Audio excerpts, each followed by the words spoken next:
Hannah. You're welcome to our new episode of podcast HARK&MOVE.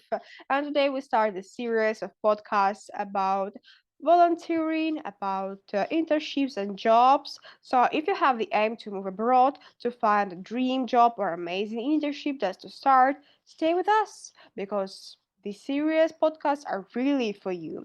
And today, my amazing co host is Selenay. She's amazing because of her experience. As I told you in the previous podcast with her, she's living in Turkey, but she participated in Erasmus Plus programs in Bulgaria and Poland. And right now, she has two jobs, so she can easily share with us her experience. And today, we will specifically speak about internships and work in Turkey, but also mention about the Soviet Union territories and about Europe.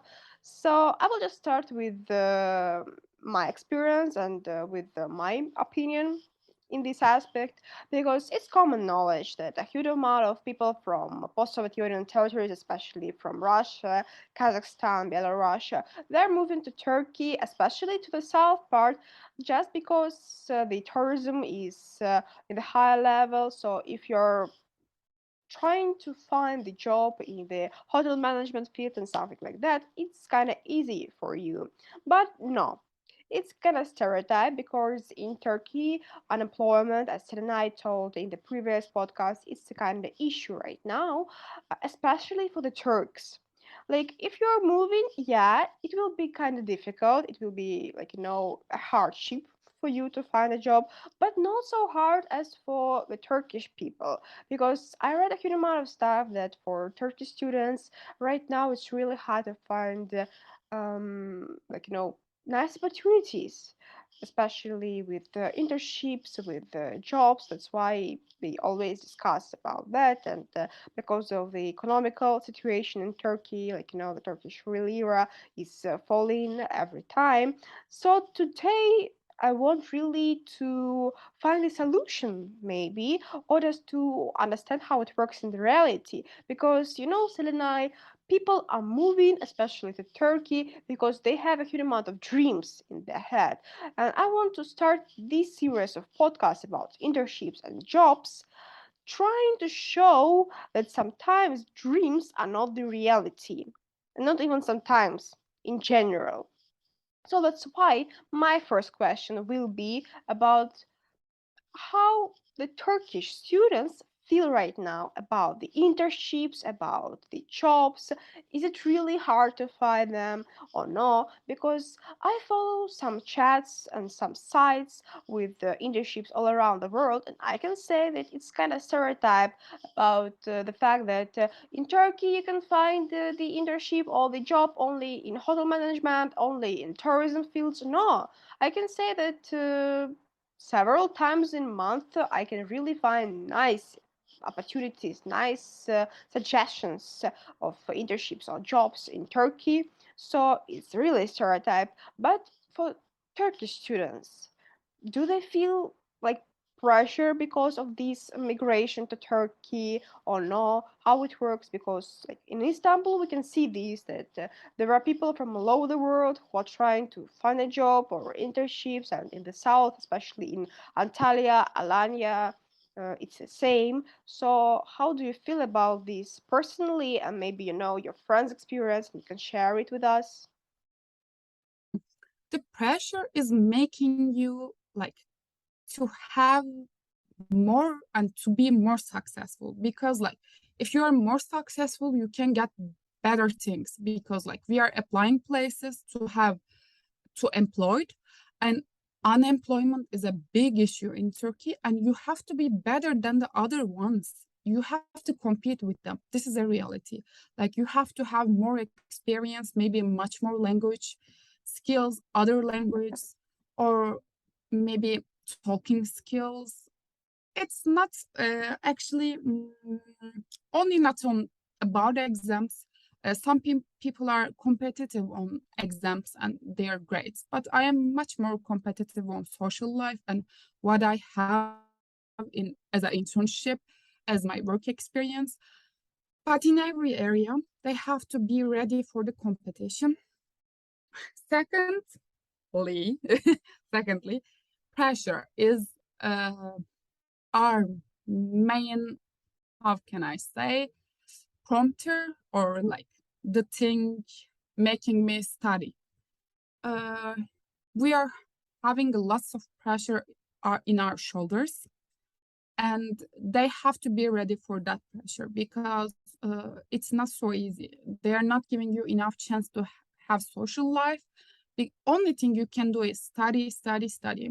Maybe not as much as in Russia, but as I remember, uh, last semester we talked about that. They are kind of similar to Russia, but totally Russia and Turkey is much more different than Europe. And we are working with lots of pressure, and they may not be ready for that pressure and stress level. Also, probably they, of course, this is for especially the Turkish students, but the economic situation is right now is not so okay. And in Europe, I observed that students can work while they're studying and they can save some money for themselves. But in Turkey, it's impossible. Not impossible, but almost impossible to work while studying. And if they're thinking about to work while they're studying in here, it will be so difficult for them. They need to be ready for that, or they can't do it. Like maybe part-time online jobs, but a physical job, working as a waitress, like just for experience. I observed a lot of students in Europe. They were doing waitress things or just little stuffs for the cafeteria shops, whatever. It's impossible in here, almost impossible, and they have to be ready for that. They can't do it, or almost impossible to do it. I have two aspects to mention. Like, firstly, the question is dedicated to the language aspect because you mentioned it before, and I'm really curious about this aspect. Like a couple of weeks ago, I was speaking with Naila, recording the first part of this episode, and we were speaking about the English language because if you remember, Naila, she moved from Azerbaijan to Turkey, and she's now studying in Bilkent too in architectural and style faculty, something like that. So she was really amazed by the fact that Turkish guys, even studying in the English speaking university, like living literally in the speaking area, they don't know English. Like they literally not speaking English. Why? How it's happened? Like you just mentioned at the start of our episode that you have a specific English prep school. So the majority of Turkish guys, they have this additional studying process when they're studying how to speak, how to write in English language. But why, when they added it, like during the educational process in general, they're not English speaking people at all? Mm, Actually, again, it's changing university, but until the end of the high school, we're only getting the theory lectures about the English. Like they're not making us speak, only the grammar and like vocabulary. We did not get used to it. Like speaking is a big domino. Like it's a big struggle for us. Even my speaking is not perfect, but I have courage to do it. Like I'm not ashamed of anything or my language mistakes. I don't care. But in Turkey, even students have some English. Trust me, they can have some little talks or like conversations, but they're scaring a lot to speak. Like they don't have the courage or they're shame. Like they're having the shame of speaking wrongly. I don't know how to say it, but they're scared to say the wrong thing. But it's in about language. You have to make mistakes to learn better, and you have to practice it. And in Turkey, we have lack of practice until the end of the high school. After the high school, if your school is giving the classes, lectures in 100% English, I mean, my teachers are never speaking in Turkish. They have to lecture us in English. We have to give our essays in English. So that means that we have to have a good level of English. So they're making us study 1 year 1 year English school, giving everything.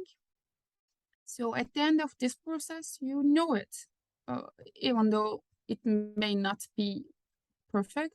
Actually, Bilkent University has a limit. No, not limit, but um, necessity.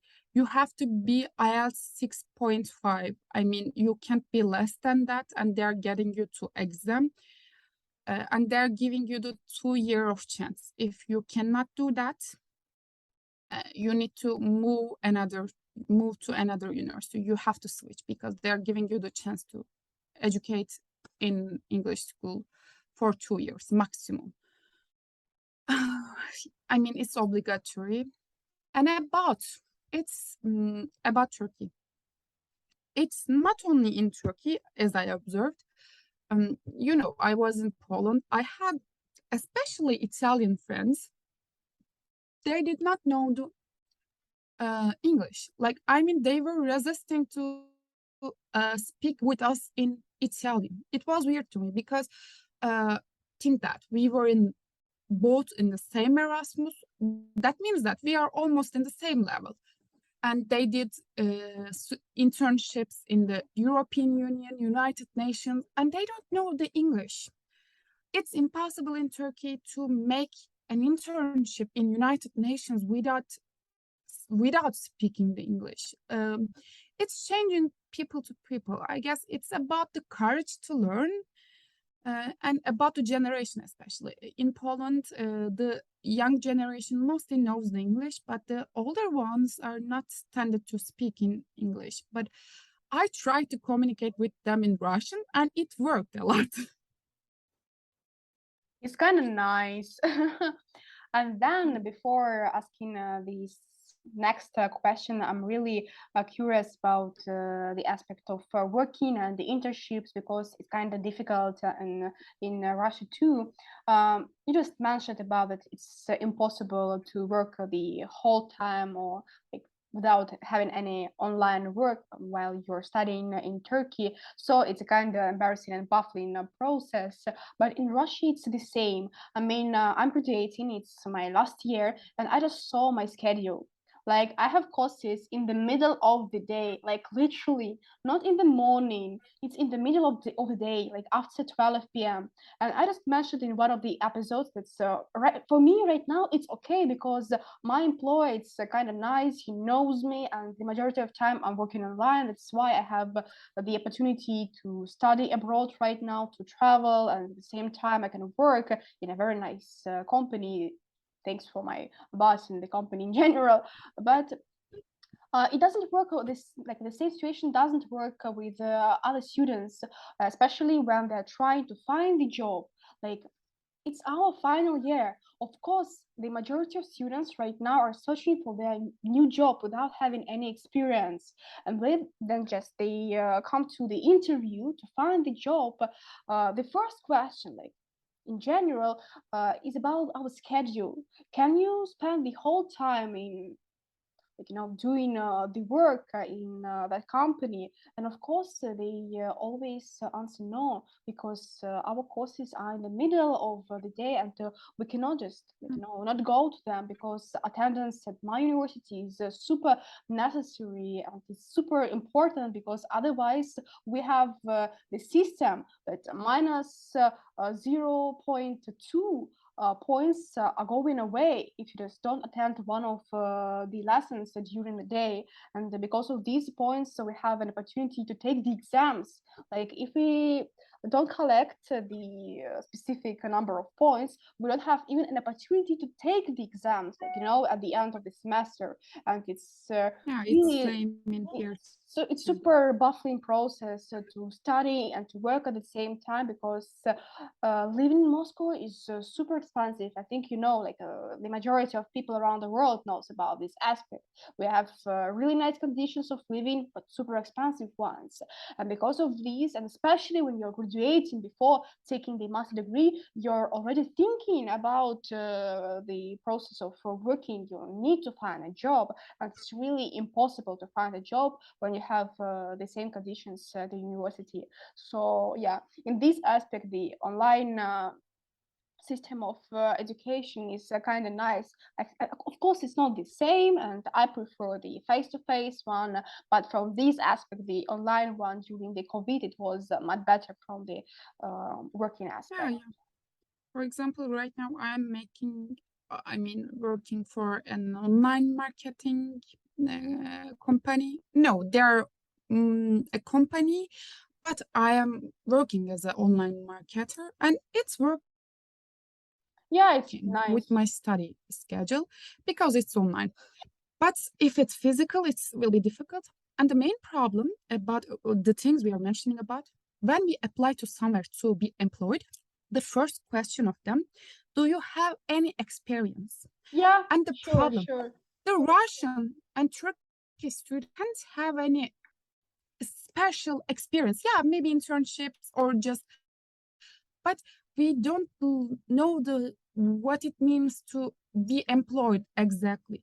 Uh, Of course, it's stupid to try to find any experience for new graduates, but we just graduated. But it's possible in Europe. I mean, it's obvious that we are in an economic crisis, and it's affecting the students in a bad way because we cannot uh, do the things we want. Like we can't achieve the things we need.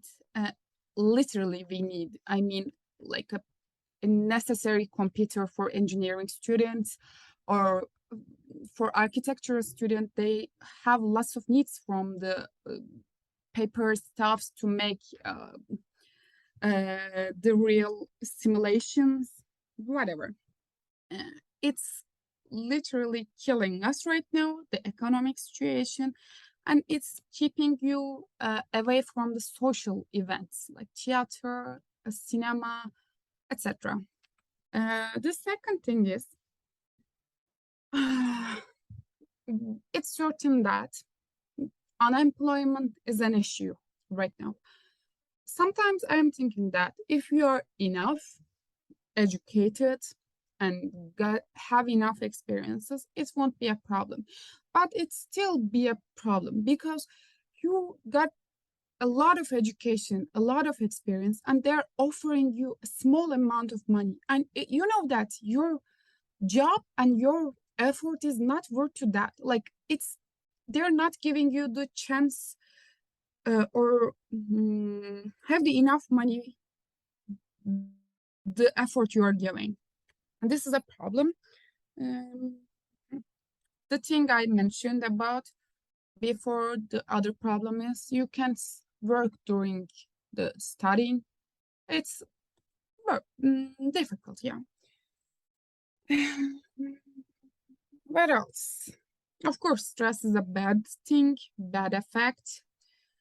Probably almost all the Turkish students are having the trouble with anxiety, but they just don't know. They're thinking that it's just normal stress, but we're already, because we already get used to it. But I think it's scientifically, literally anxiety, but they just don't know it. These are the negative ones. About the positive things, I am certain you know that we are much more trained, ready, and educated for work under the pressure. So that makes us more successful under pressure and tight situations. We can manage the things perfectly. If there is a big problem to be managed, it's working a lot, like because we already got used to work under that pressure. So nothing can affect us during a job, a bad situation. And the second thing about positive aspects, about your future, I told that unemployment is an already a problem that makes you to compete and have more education than others. You have to be more experienced, more educated. You have to read more, be developed, and it's making you a great and a successful person. I mean, the bad things causing it, but not bad things, but some problematic issues are causing that, but it's working a lot. If you're applying to somewhere in Europe or United States, it's working a lot because they will be selecting you. It's certain. If the passport issues are not big problem, if they were, but it's problem certainly. Oh, Selenay, to be honest, I would like to disagree with you in this aspect with the sentence that pressure is not the only one, but it's the most effective, rational, and productive way of motivating yourself to study more, to study deeper, to work harder in the higher level. But I should, because even with me, it works the same. I know that with my friends, it works the same in some ways. So that's why I will agree with you, definitely. But I don't want to. Really, I don't want. Because I really want to see this world um, in the way that people have their own desire to work.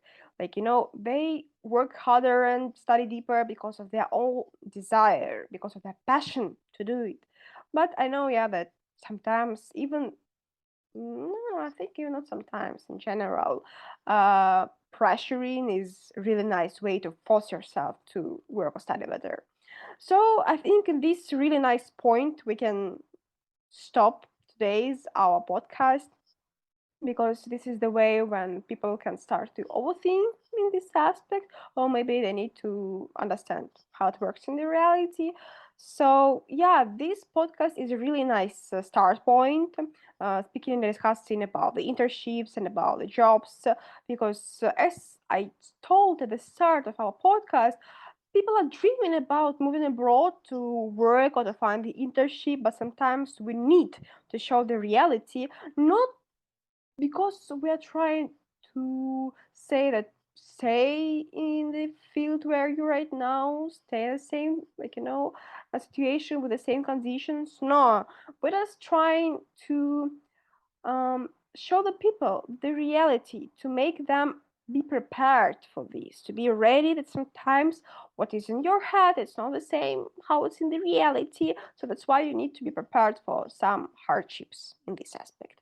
So yeah, that's why today we showed that Turkey is, it's a nice opportunity. It's a really nice destination. It's a really nice way to find internships and maybe job. But if you're ready to work with some hardships, and it's not only with Turkey, I can say even it's the same with all states from around the world. It's the same because each country has its own hardships and difficulties in different ways.